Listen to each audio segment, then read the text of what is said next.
الحمد لله وحده والصلاة والسلام على من لا نبي بعده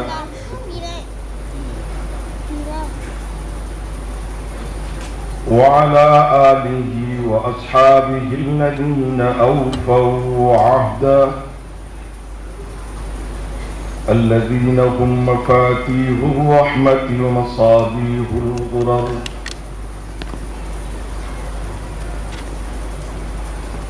أما بعد فأعوذ بالله من الشيطان الرجيم.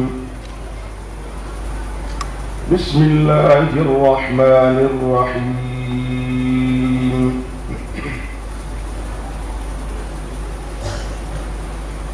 وننزل من القرآن ما هو شفاء ورحمة للمؤمنين ولا يزيد الظالمين إلا خسارا.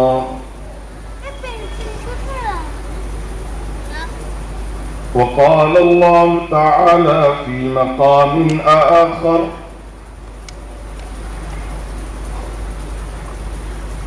هو الذي أرسل رسوله بالهدى ودين الحق ليظهره على الدين كله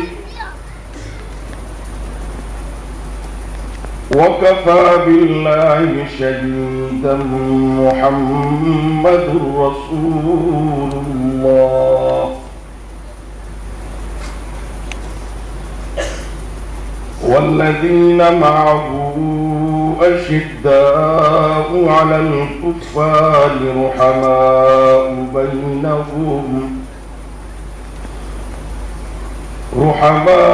بينهم تراهم ركعا سجدا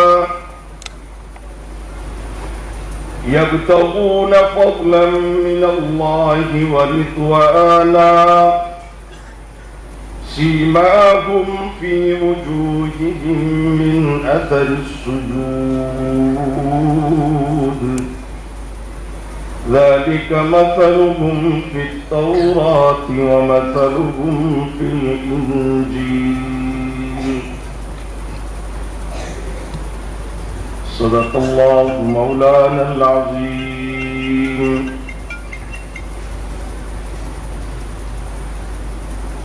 صدر جلسہ شیخ الحدیث حضرت شیخ مفتی اسماعیل صاحب مد ظلہم العالیہ، حضرات علماء کرام، ارباب علم و دانش،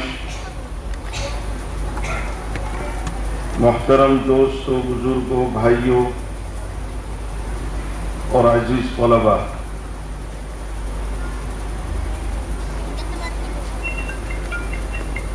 آج کا یہ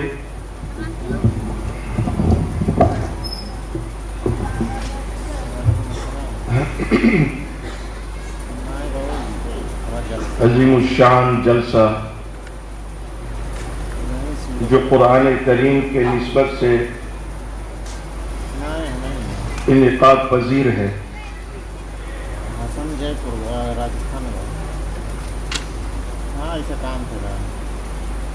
اللہ تعالیٰ نے ہمیں یہ سعادت عطا کی کہ ہم سب اس باوقار جلسے کے اندر شامل ہو کر اپنی آخرت کو سنوار سکے۔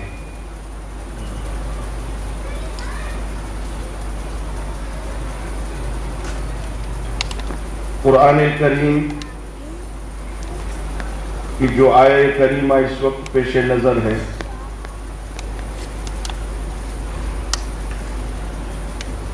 جس میں حق تعالیٰ نے قرآن کریم کو انسانیت کے لیے شفا بنا کر نازل کیا ہے۔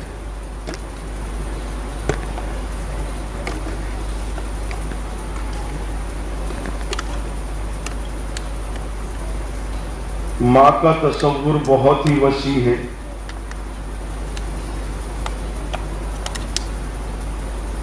جو اہل ایمان ہو یا اہل ایمان نہ ہو،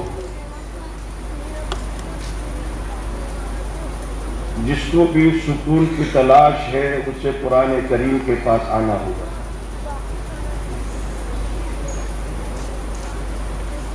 جیسے ایک پیاسا اس کی پیاس پانی ہی بجھا سکتی ہے، اسی طرح بے چین انسان کی بے چینی کو قرآن کے حسین قطرے ہی بجھا سکتے ہیں۔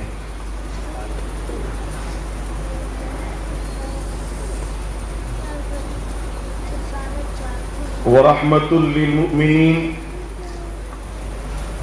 اور یہ اہل ایمان کے لیے تو رحمت کا خزینہ ہے۔ ظالم لوگ اس سے فائدہ حاصل نہیں کر سکتے، وہ خسارے میں پڑے رہتے ہیں۔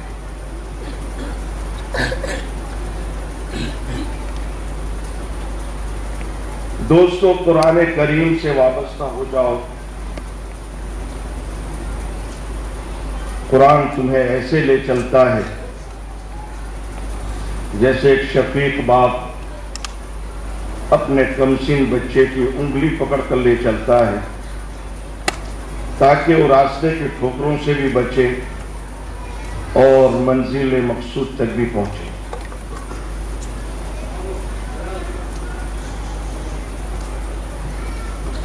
قرآن کی پکار ہے، مجھے یاد کرو میں تمہیں حافظ بنا دوں، میرا علم سیکھو میں تمہیں عالم بناؤں، مجھے حسین پڑھو میں تمہیں قاری بنا دوں۔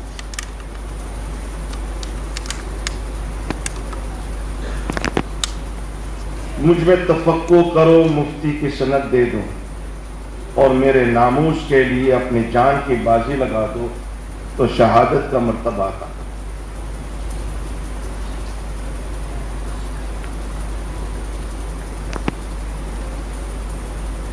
اگر ہمارا ظرف صحیح ہے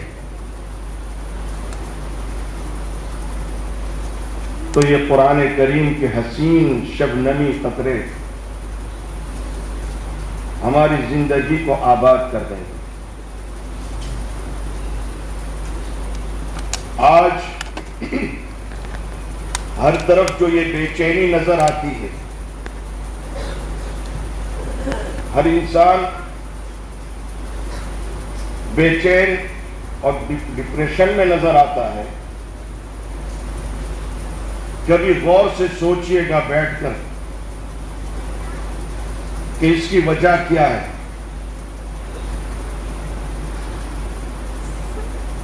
جب تک یہ قوم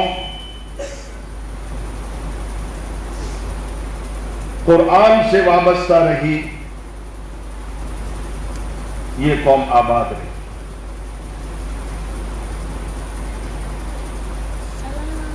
جب سے اس قوم نے قرآن کو چھوڑ کر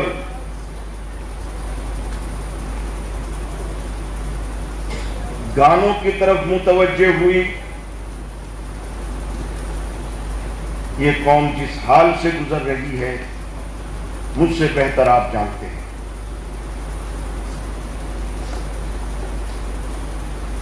قرآن تو ہمیں آباد کرنے کے لیے آیا ہے۔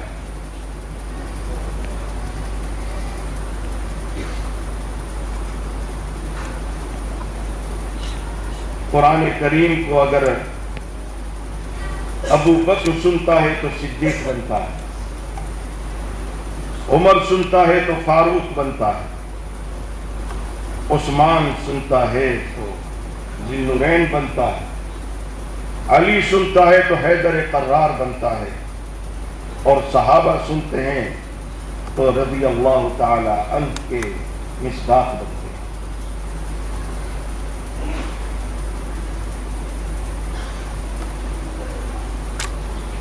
لیکن جب یہی قرآن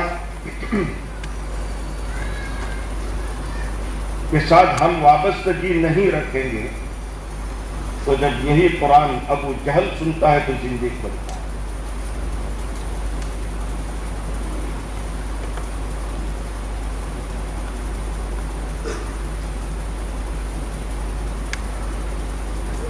قرآن کریم نے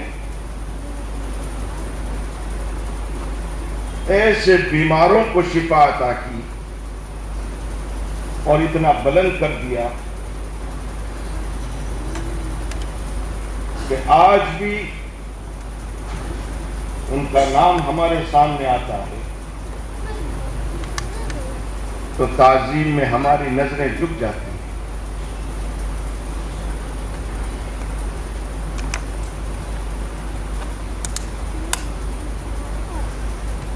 اس حوالے سے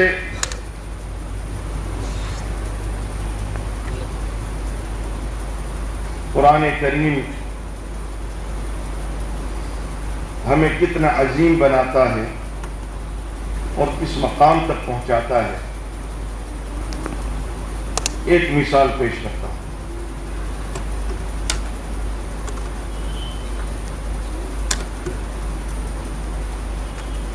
دار الندوہ میں مشاورت ہوئی، محمد اور محمد کا قرآن برداشت نہیں،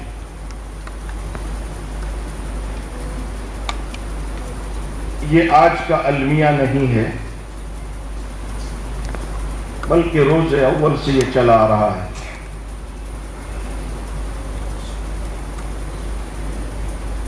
کہ محمد اور محمد کا قرآن برداشت نہیں ہوتا بیمار دلوں کو۔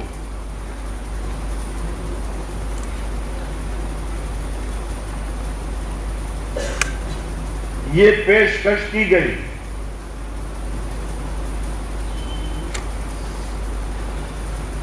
جو محمد کا سر قلم کر کے لائے گا صلی اللہ علیہ وسلم، اسے عرب دھرتی کے 100 سرخ اونٹ انعام میں دیے جائیں گے۔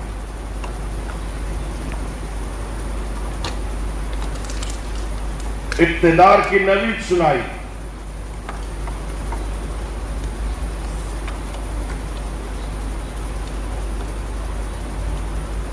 ایک سجیلا نوجوان کھڑا ہوا اور کہنے لگا کہ یہ سارے انعامات اپنے پاس رکھو، میں ابھی جاتا ہوں اور محمد کا سر قلم کر کے لاتا ہوں۔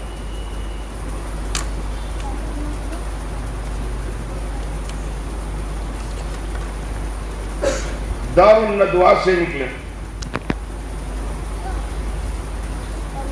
تو راستے میں رحمت عالم صلی اللہ علیہ وسلم کے ایک رضاکار سے ملاقات ہوئی۔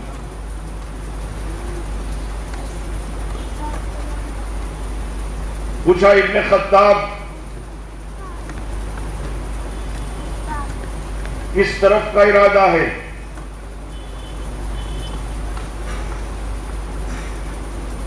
کہا کہ محمد کا سر قلم کرنے کے لیے جا رہا ہوں، اب ہمیں قرآن برداشت نہیں۔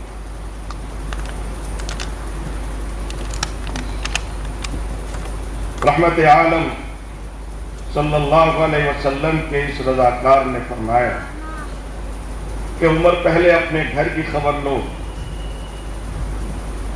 میں ابھی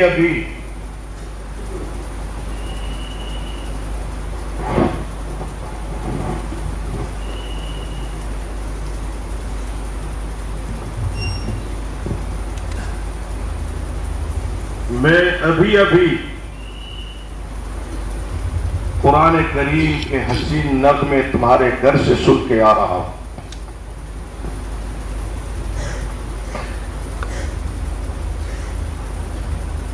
غصہ اور دوہرا ہو گیا۔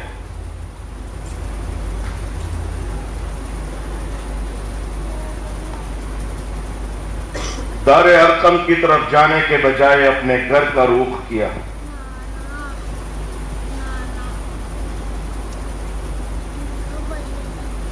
ہاتھ میں تلوار لیے چلے جا رہے ہیں۔ عرب دھرتی کی خاموش رات اور اس پر محمد عربی صلی اللہ علیہ وسلم پر نازل ہونے والا بیداد قرآن آج کے اس مادی زندگی میں کوئی گناہگار انسان بھی قرآن کریم کو دل سے پڑھتا ہے تو قرآن دل میں اترتا ہے.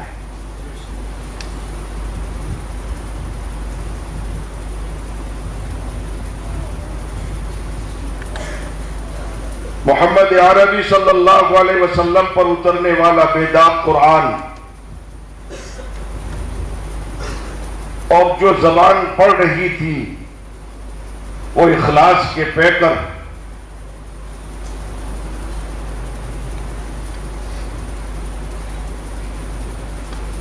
ابن خطاب کے کانوں میں قرآن کی صدا گونجی.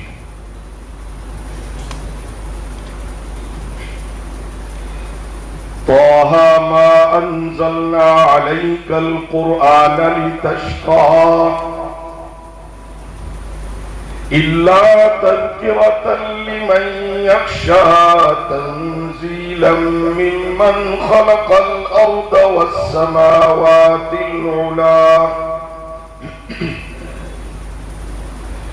الرحمن على العرش استوى له ما في السماوات وما في الأرض وما بينهما وما تحت الثرى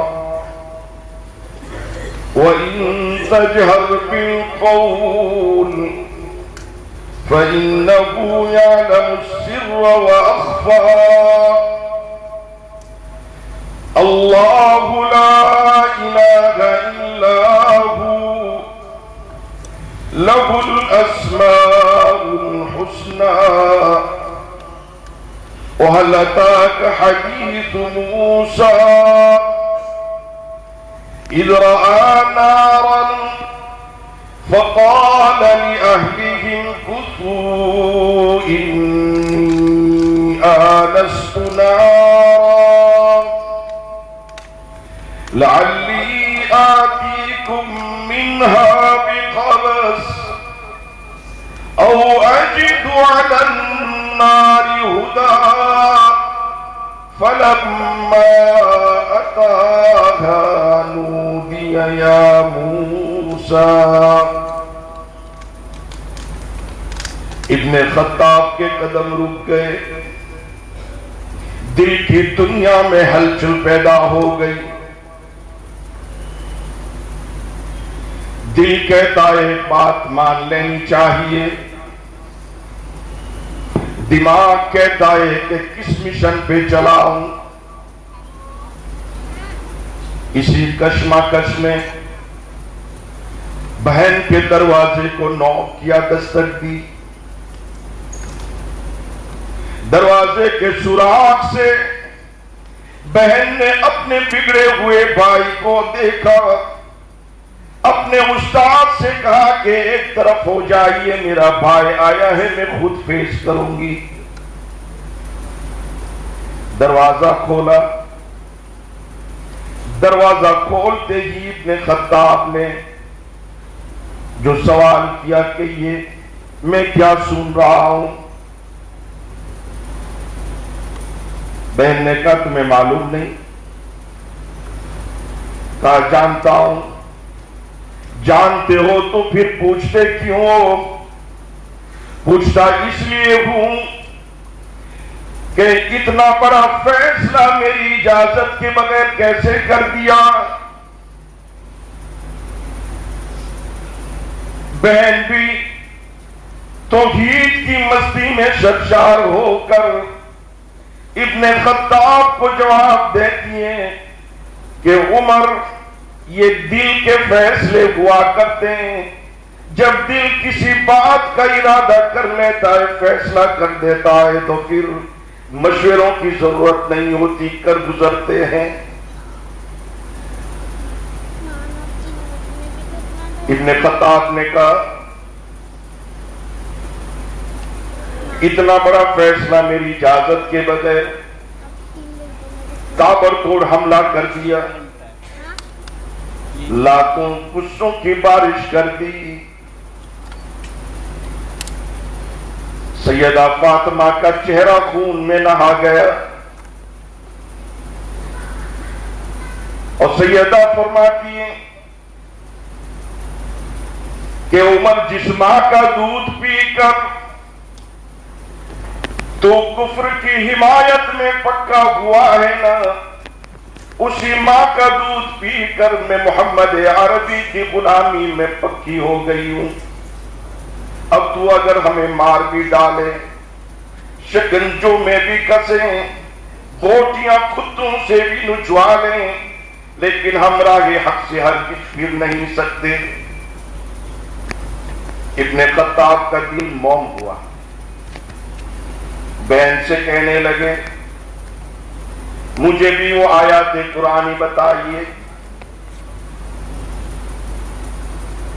بہن کہتی ہے کہ یہ اللہ کا کلام ہے، میں تیرے ناپاک ہاتھوں میں نہیں دے سکتی۔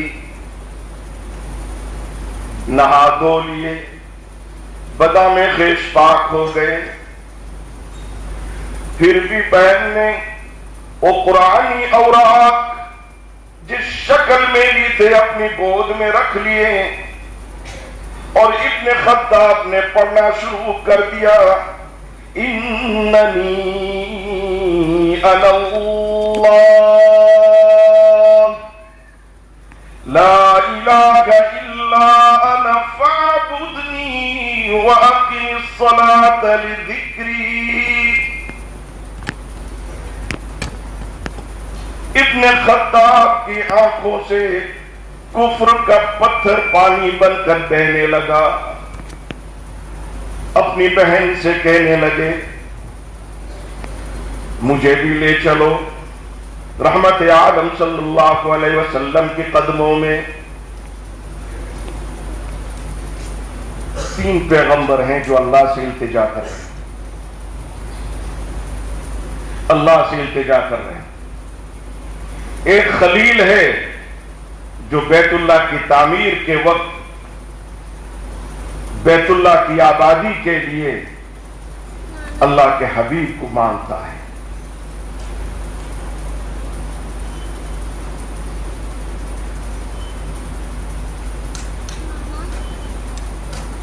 اللہ سے التجا کرتا ہے کہ الہ العالمین وہ آخری پیغمبر جس کی رسالت کا اعلان عالم ارواح میں کر دیا تھا اور وعدہ لیا تھا، اگر وہ میری اولاد میں آ جائے تو میرا سر تمام نبیوں اور رسولوں میں بلند ہو جائے گا۔ رب العالمین نے اپنے خلیل کی دعا کو شرف قبولیت عطا کی، لیکن ہزاروں سالوں کے بعد، کئی ہزار سالوں کے بعد رحمت عالم صلی اللہ علیہ وسلم تشریف لائے۔ اور ایک کلیم ہے اللہ کے سامنے دامن پھیلایا ہوا ہے، قال رب اشرح لی صدری وَيَسِّرْ لِي أَمْرِي وَاحْلُلْ عُقْدَةً مِّن لِّسَانِي يَفْقَهُوا قَوْلِي وَاجْعَل لِّي وَزِيرًا مِّنْ أَهْلِي هَارُونَ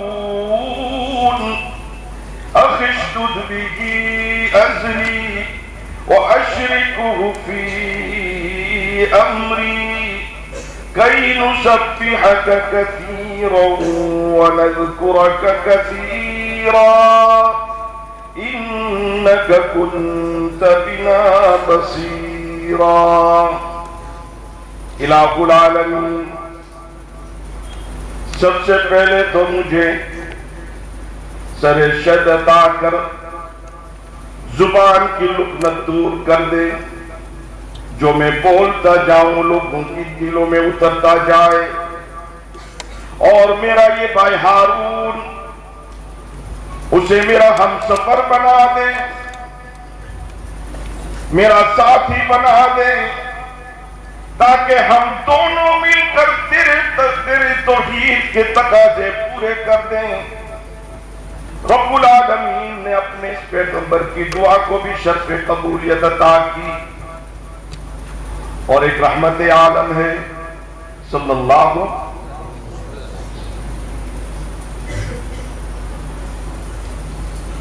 رات کو اللہ کے سامنے دامن پھیلائے. الہ العالمین دو ہیں. ایک ابن ہشام ہے جو قوم کا لیڈر ہے, مال و دولت ہے اس کے پاس, ایک رتبہ ہے قوم میں, اور ایک سجیلا نوجوان ہے ابن خطاب, جس کے پاس دنیا کے وسائل نہیں ہیں لیکن جوانی ہے, شولت ہے, جذبات ہیں. اگر ان میں سے کسی ایک کو میرا ہم سفر بنا دیں تاکہ تیرے دین کو تقویت دے. حق تعالیٰ کی طرف سے انتخاب ہوا ابن خطاب کے لیے.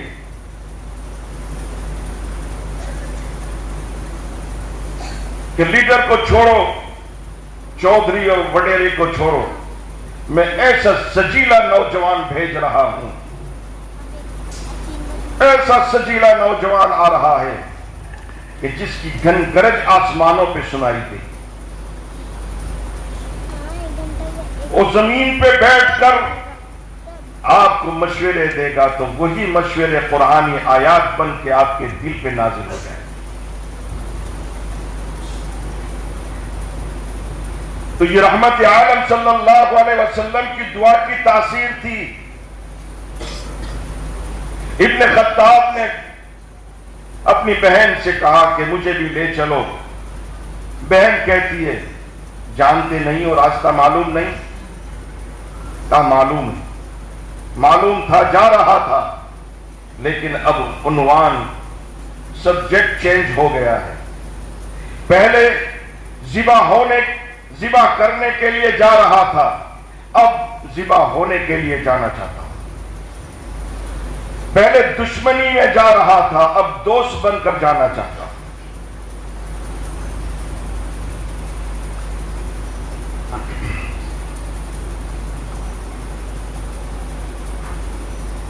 بہن کہتی ہے کہ اس سفر میں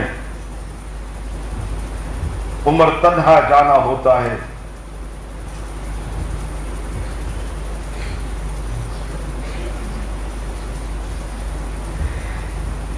اس سفر میں تنہا جانا ہوتا ہے. جانے لگے تو بہن کہتی یہ بھی ساتھ لے جاؤ جو اپنے ساتھ لائے تھے.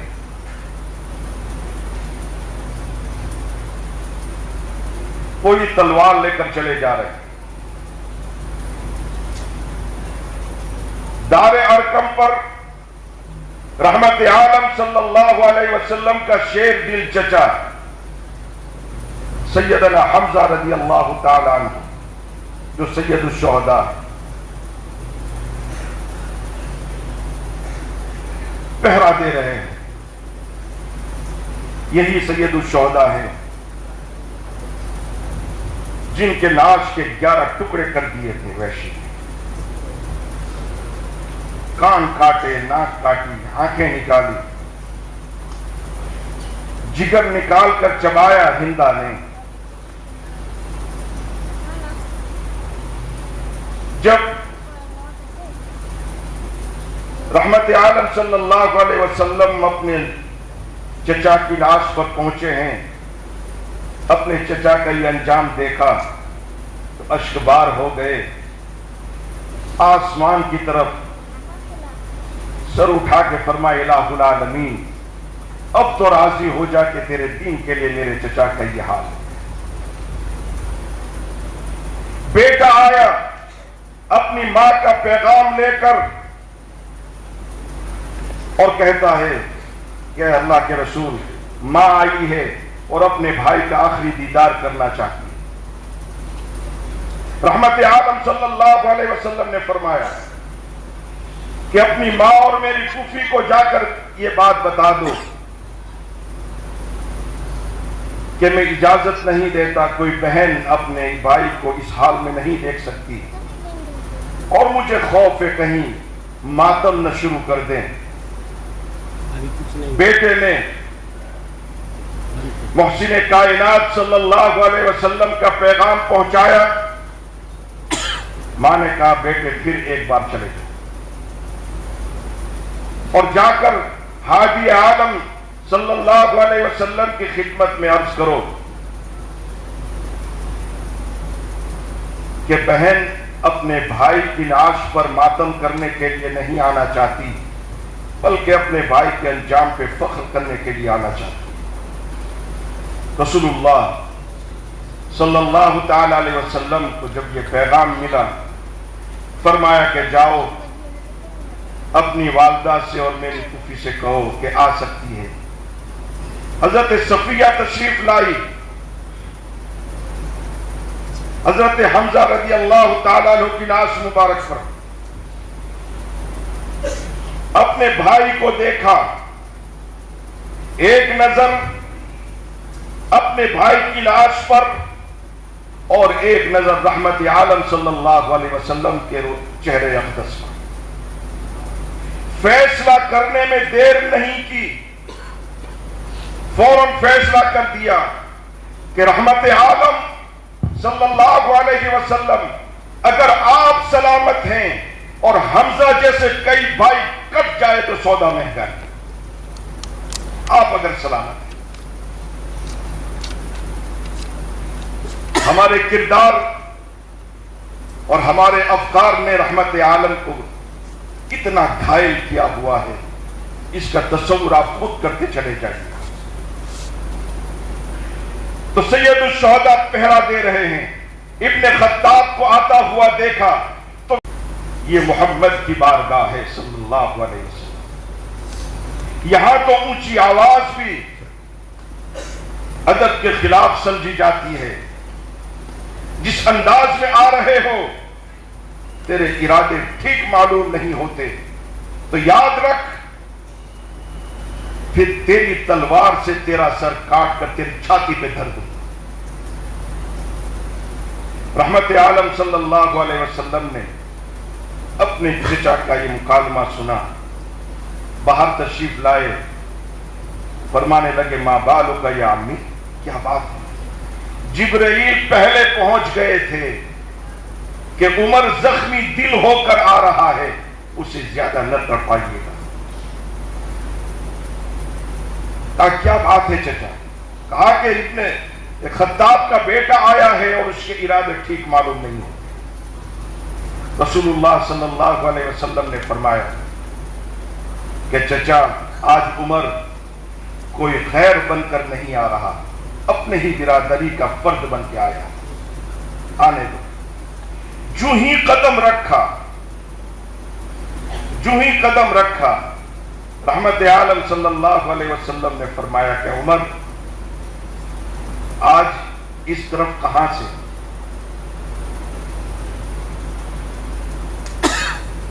ابن خطاب نے فرمایا کہ اللہ کے رسول صلی اللہ علیہ وسلم، اب بول سکتے ہیں صلی اللہ علیہ وسلم، میری بات سمجھ میں آ رہی ہے؟ اب حیران بیٹھے، کچھ دیر کے لیے جاگ جاؤ۔ رحمت عالم صلی اللہ علیہ وسلم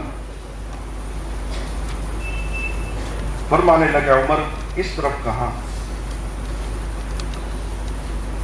ابن خطاب نے فرمایا کہ اللہ کے رسول صلی اللہ علیہ وسلم میں سر لینے کے لیے آ رہا تھا، اب آپ کے حضور سر قربان کرنے کے لیے حاضر ہوا۔ پہلے دشمن بن کر آ رہا تھا، اب دوست بن کر آیا۔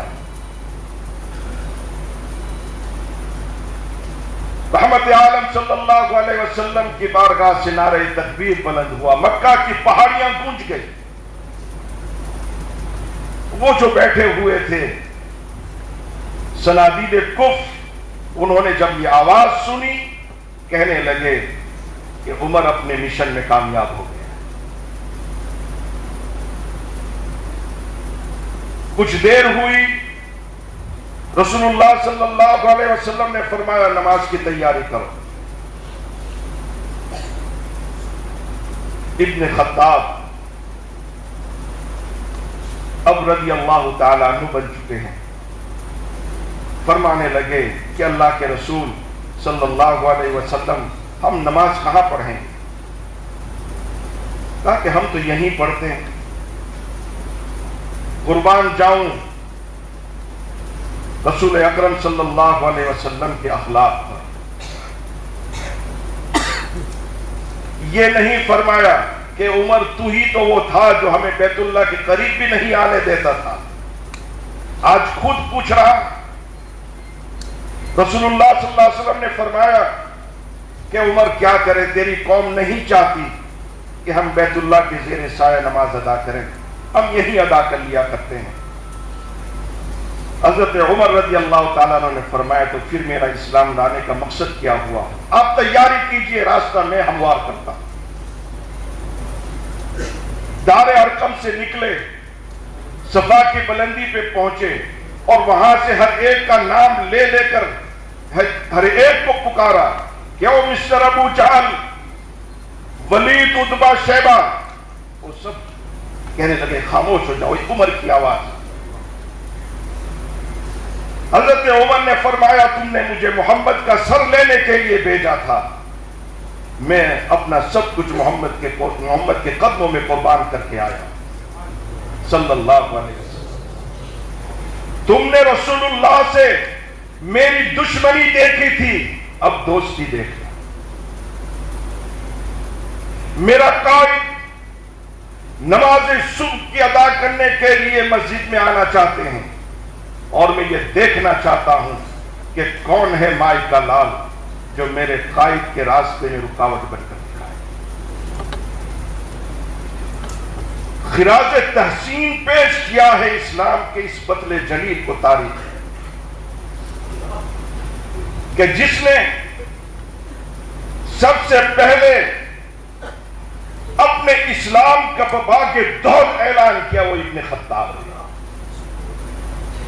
جس نے بیت اللہ کا بند دروازہ کھولا اور اسی بیت اللہ کے زیر سائے نماز ادا کی ہے اسی عمر کے طفیل میں، اور پھر ہجرت کرتے ہوئے خاموشی کے ساتھ نہیں، سب کو للکارتے ہوئے کہ تمہارے خوف سے نہیں، میں اپنے قائد کی اتباع میں مکہ چھوڑ کر مدینہ جا رہا ہوں، جسے اپنی بیوی کو بیوہ کرانا ہو، اپنے بچوں کو یتیم کروانا ہو، اپنے ماں باپ کی آنکھوں میں آنسو دیکھنے ہو، مکہ سے باہر آ کر مجھ سے ملے، اس کا بھی کوئی مقابلہ نہیں کر سکا۔ تو یہ ابن خطاب ہے جو قرآن کریم کے ساتھ ایسے جڑے اور قرآن نے ایسے بلند کر دیا کہ ایک جگہ پر روتے ہوئے نظر آئے، پوچھا کہ عمر امیر المومنین رونے کی بات سمجھ میں نہیں آئی؟ فرمانے لگے کہ یہ وہی جگہ ہے جہاں بچپن میں بکریاں چرایا کرتا تھا، بکریاں میرے قابو میں نہیں رہا کرتی تھی، میرا باپ خطاب مجھے مارتا کہ عمر بکریاں تو نہیں سنبھال سکتے ہو، زندگی کیسے گزارو گے؟ لیکن آج یہ موقع ہے کہ میں پیغام دیتا ہوں تو ہوائیں غلامی کرتی نظر آتی، سمندر کی موجوں کو خطاب کرتا ہوں تو وہ اطاعت کرتی ہوئی نظر آتی ہے، کانپتی ہوئی دھرتی پہ ٹھوکر مارتا ہوں تو وہ پرسکون ہو جاتی ہے، شولوں پہ پانی کا چلو پھینکتا ہوں تو وہ ٹھنڈے ہو جاتے ہیں۔ یہ کیا مقام ہے؟ یہ کس نے دیا؟ یہ وہی قرآن کریم ہے کہ جس نے ہمیں اتنا بلند کر دیا۔ آج اللہ نے ہمیں اتنا کچھ دیا ہوا ہے، لیکن اس میں سب سے بڑی نعمت جو ہمیں ملی ہے یہ ایمان ہے، قرآن کی نعمت ہے اور رحمت عالم صلی اللہ علیہ وسلم کے امتی کا شرف ہے۔ نعمتیں تو بے شمار بکھری ہوئی ہے، لیکن ایک ہی نعمت ہے جس پر اللہ نے خود احسان کا معاملہ فرمایا، اللہ نے خود احسان کا معاملہ، ورنہ بے شمار نعمت ہے۔ قرآن کریم آپ کو دعوت فکر دیتا ہے، افلا ينظرون الى الابل كيف خلقت وإلى السماء كيف رفعت وإلى الجبال كيف نصبت وإلى الأرض كيف سطحت فذكر إنما أنت مذكر. اونٹ کو دیکھو کیسے بنایا، آسمانوں کو دیکھو کیسے بلند کر دیا، پہاڑوں کو ہم نے کیسے میخیں بنا کے گھاڑ دیا، زمین کو ہم نے کیسے بچھائی. غور کرو، سوچو. اور یہ بھی قرآن کا ہم پر احسان ہے کہ قرآن کریم نے وہی مثالیں دی جو اس وقت ان کے سامنے تھی. اگر قرآن کریم اس وقت کہتا کہ ہم جہاز کی مثالیں دیتا، یہ موبائل کی مثالیں دیتا، ٹیکس کی مثال، جو بھی جو ایجادات تھے اس کی مثال، انسان سوچ نہیں سکتا، پاگل ہو جاتا. ایسا ہو سکتا؟ اس وقت تو معراج کا بھی انکار کر دیا. لیکن یہ قرآن کا احسان ہے کہ وہی مثالیں دی جو ان کے سامنے. ایک اور مقام پہ فرمایا ان فی خلق السماوات والارض واختلاف الليل والنهار والفلك التي تجري في البحر بما ينفع الناس وما أنزل الله من السماء من ماء فأحيا به الأرض بعد موتها وبث فيها من كل دابة وتصريف الرياح والسحاب المسخر بين السماء والأرض لآيات لقوم يعقلون. یہ مثالیں ہیں. آسمانوں کو دیکھو گے تو رب سمجھ میں آئے گا، زمین کو دیکھو گے تو اس کی الوہیت سمجھ میں آئے گی، لیل و نہار کی آمد و رفت دیکھو گے، دن آئے گا رات جائے گی، رات آئے گی رات جائے گی، دن آئے گا تو رب العالمین سمجھ میں آئے گا. پانی جیسے لطیف چیز پر کشتیاں، جہاز جیسی ثقیل چیزیں تیرتی ہوئی دیکھو گے تو رب العالمین کی ربوبیت سمجھ میں آئے گی. اور ایک تدبیر ہو رہی ہے، علماء کرام موجود ہے یہاں پر. اللہ نے اپنے وحدانیت کے لیے 7 دلیلیں پیش کی. اللہ سے کسی نے دلیل نہیں مانگی، 7 دلیلیں پیش کی. آپ گنتے چلے جائیے یہی اسی آیت میں. اور اپنے محبوب کی رسالت کے لیے بھی رب العالمین نے 7 دلیلیں دی. وَالَّذِي أَرْسَلَ رَسُولَهُ بِالْهُدَى وَدِينِ الْحَقِّ لِيُظْهِرَهُ عَلَى الدِّينِ كُلِّهِ وَكَفَى بِاللَّهِ شَهِيدًا.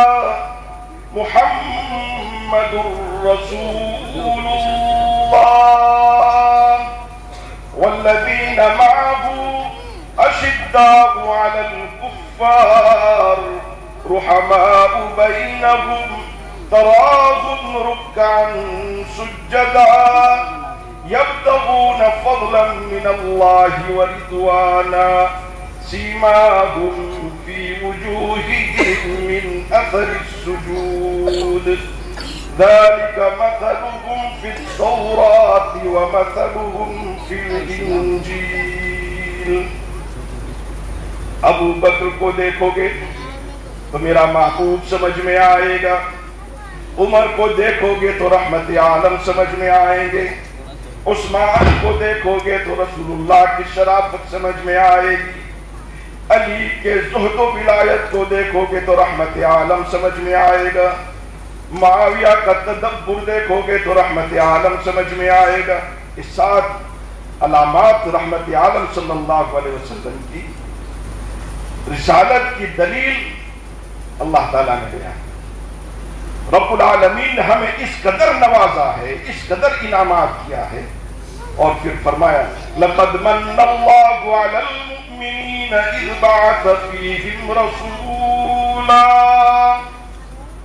ان تمام نعمتوں پر، ان تمام چیزوں پر اللہ نے منت کا لفظ نہیں استعمال فرمایا، بلکہ جب اپنے محبوب کی بات آئی تو فرمایا لقد من اللہ علی المؤمنین، ہم نے منت لگائی ہے اہل ایمان پر کہ ہمارے خزانے رحمت میں ایک ہیرا تھا، اس کو اٹھا کے تمہارے دامن میں ڈال دیا۔ لیکن آج ہم ہیں اس محبوب کے امتی صلی اللہ علیہ وسلم، آج ہم نے قرآن چھوڑا، ہماری حالات دیکھ، آج رسول اللہ کی سنت ہم چھوڑ بیٹھے، ہماری زندگی دیکھ لو۔ ورنہ یہ وہی قوم ہے دوستو کہ بطحا کی وادیوں سے گونجی اذاں ہماری، تھمتا نہ تھا کہیں پر یہ سیل روا ہمارا، یہ آب جوئے گنگا وہ دن ہے یاد تجھ کو جب اترا تیرے کنارے کارواں ہمارا۔ سالار کارواں تھا میرے حجاج اپنا صلی اللہ علیہ وسلم، سالار کارواں تھا میرے حجاج اپنا، جس نام سے ہے باقی آرام جاں ہمارا۔ باطل سے دبنے والے یہ آسمان نہیں، ہم 100 بار کر چکا تو امتحان ہمارا۔ توحید کی امانت، توحید کی امانت دربار کی نہیں، توحید کی امانت سینوں میں ہے ہمارے، آسان نہیں مٹانا نام و نشاں ہمارا۔ لیکن جب ہم نے اپنے اس بنیادی عقائدوں سے بے وفائی شروع کی تو ہم جس حال میں ہیں ہمارے سامنے۔ آج اس حوالے سے، اس پلیٹ فارم کے حوالے سے میں آپ سے درخواست کرنا چاہتا ہوں کہ دوستو، زندگی ہم نے غفلت میں گزار دی ہے، بہت وقت ہم گزار چکے ہیں، کچھ لمحات رہ گئے اور وہ بھی معلوم نہیں کب ختم ہو جائے۔ اللہ کو راضی کر لو، اللہ کو خوش کر لو، آپ مجھ سے وعدہ کرو کہ ہم اللہ کو راضی کریں گے۔ آپ کی انشاءاللہ مجھے جینے نہیں دے گی، یہ انشاءاللہ یہ تو چھت تک نہیں پہنچی۔ وعدہ کرو کہ اللہ سے بے وفائی نہیں کریں گے، رسول اللہ صلی اللہ علیہ وسلم کی سنتوں پر عمل کر کے دکھائیں گے، جس کے لیے ہمارے اسلاف نے اپنے جان کی بازی لگا دی، جان کی بازی لگا دی۔ ایک مختصر سا واقعہ بتاتا چلو کہ عشق کیا ہوتا ہے۔ ہم تو عشق یہ سمجھ بیٹھے ہیں کہ زنہار ازاں قوم نباشی کے فریبن حق راب سجودے وہ نبی راب درودے، کہ ہم تو یہ سمجھتے ہیں کہ بھئی 2 سجدے کر لیے پھر ہم جو اللہ سے ڈیمانڈ کریں گے اللہ کو ماننی پڑے گی، اور رسول اللہ صلی اللہ علیہ وسلم کے نام پر انگوٹھے چوم لے تو پکے ہم عاشق بن گئے۔ یہ نہیں، عشق کیا ہوتا ہے میں آپ کو بتاؤں۔ غزوہ بدر کا موقع ہے، تو ننھے بچے رسول اکرم صلی اللہ علیہ وسلم کے عشق میں سرشار حضرت عبد الرحمن ابن عوف فرماتے ہیں کہ میرے پہلو میں آ کے کھڑے ہو گئے، چھوٹے بچے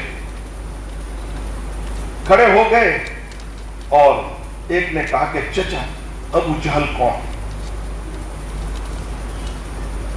حضرت عبد الرحمن فرماتے ہیں کہ میں نے ان کی طرف دیکھا تو دل میں سوچنے لگا یہ بچے ہیں، یہ کاش کوئی نوجوان کھڑا ہوتا تو مجھے تقویت ملتی، میری تو خود اسے سنبھالنا ہوگا۔ کہا کہ بیٹے تم کیا کرو گے ابو جہل؟ کہا ہم نے سنا ہے کہ وہ محمد کو گالیاں دیتا ہے صلی اللہ علیہ وسلم، اور آج ہم یہ فیصلہ کر کے آئے ہیں کہ دھرتی کے سینے پہ وہ رہے گا یا ہم رہیں گے۔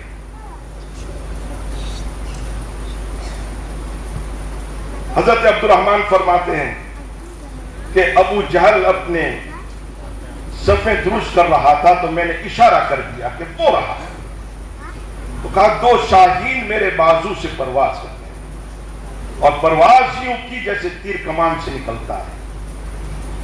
چھوٹے تھے، آپس میں مشورہ کر رہے ہیں، یہ تو بڑا لمبا ہے، گھوڑے پہ بھی بیٹھا ہے، ہم چھوٹے ہیں، ہماری تلوار وہاں تک کیسے جائے گی. میں کہا کرتا ہوں جو عزم کے پکے ہوتے ہیں وہ پھر میٹنگیں نہیں کیا کرتے. ہمارے یہاں تو یہ ہوتا ہے کہ کوئی بات کرنی، بھائی میٹنگ ہوگی، اس کے بعد ایک اور میٹنگ ہوگی، اس کے بعد ایک اور میٹنگ ہوگی، پھر ایک اور میٹنگ ہوگی کہ دوبارہ میٹنگ کرے یا نہ کرے. لیکن جو عزم کے پکے ہوتے ہیں وہ میٹنگیں نہیں کرتے. ایک نے کہا کہ تو اس کے گھوڑے کی ٹانگوں پہ وار کرنا، جب یہ نیچے گرے گا تو پھر میں اپنے ہدف پہ پہنچوں گا. ایک ننھے مجاہد نے اس کے گھوڑے کی ٹانگوں پہ وار کیا اور وہ کٹی ہوئی پتنگ کی طرح نیچے گرا تو دوسرے نے اس کا کام تمام کیا. ابو جہل کا دوست جو اس کے عقب میں چل رہا تھا، اس نے وار کیا ہے معاذ کے بازو پر. بازو کٹ گیا، چمڑا اٹک گیا. جنگ کی گہما گہمی میں اتنا وقت نہیں مل رہا تھا کہ اسے مضبوطی سے پکڑ کے باندھ لیا جائے. کبھی آگے آ جاتا ہے، کبھی پیچھے آ جاتا ہے. تو اس مجاہد نے دیکھا کہ اسے تنگ کر رہا ہے، ہاتھوں سے پکڑ کر پاؤں کے نیچے دیا اور جھٹکا دے کر اسے جدا کر دیا اور زبان حال سے معاذ پکارا کہ محمد کے عشق کے سفر میں اگر بازو بھی رکاوٹ بنے گا تو توڑ دیا جائے گا. بازو توڑا جا سکتا ہے، محمد سے رشتہ نہیں توڑا جا سکتا. دوستو، محمد سے رشتہ مضبوط کر لو. اللہ تعالیٰ اس ادارے کو اور ترقیوں سے ہمکنار فرمائے. میرے خیال میں نے آپ کا کافی وقت لے لیا، میں معذرت چاہتا ہوں. آپ نے آدھا گھنٹہ کہا تھا، لیکن اللہ تعالیٰ جزائے خیر دے ہمارے حافظ صاحب کی محنتوں کو، اور جو دوست جو اساتذہ اس ادارے کو آباد کیے ہوئے ہیں، اللہ تعالیٰ ان کی زندگیوں کو آباد کرے اور آخرت میں بہترین جزا اپنے شایان شان کے مطابق رب العالمین عطا کرے. جو حفاظ ہوئے ہیں، جو بچے حافظ ہوئے ہیں، اللہ تعالیٰ نے انہیں حامل قرآن تو بنا دیا ہے، اللہ تعالیٰ عامل قرآن بھی بنائے. اللہ تعالیٰ مجھے بھی اور آپ کو بھی صحیح راہ پہ چلنے کی توفیق عطا کریں. اللہم ثبتنا علی صراط